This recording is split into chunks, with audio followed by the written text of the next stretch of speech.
नमस्कार, मी शुभम कापरे. मागच्या वर्षी जून महिन्यात मी क्लिप लावले होते. माझे म्हणजे दात पूर्ण वाकडे तिकडे होते, खालून सुद्धा वरतून सुद्धा बाहेर होते भरपूर.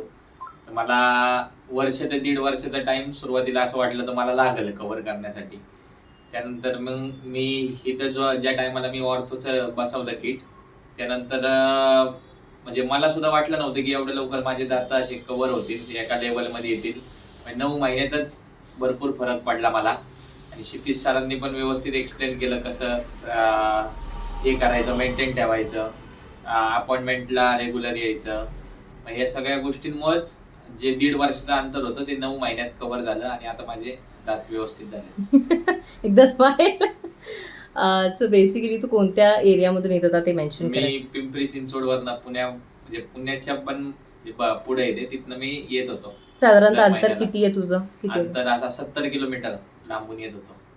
पण आता तू सॅटिस्फाईड आहे तुझ्या हो, ट्रीटमेंटशी? छान झाली भरपूर. म्हणजे मला वाटलं पण नव्हतं की एवढे होतील चांगले. छान झाले. पण आता तुझे जेवढे दात आता आपण परमनंट रिटेनर सुद्धा तुला दिलेलं आहे, तर त्याच्यानंतर तुला आता कसं वाटतंय रिगार्डिंग युअर? वाटतंय म्हणजे भरपूर, म्हणजे असं एका लेवल मध्येच नव्हते दात, ते आता सगळे खालून सुद्धा आणि वरतून सुद्धा एका लेवल मध्ये आलेले. छान वाटतंय आता. थँक्यू.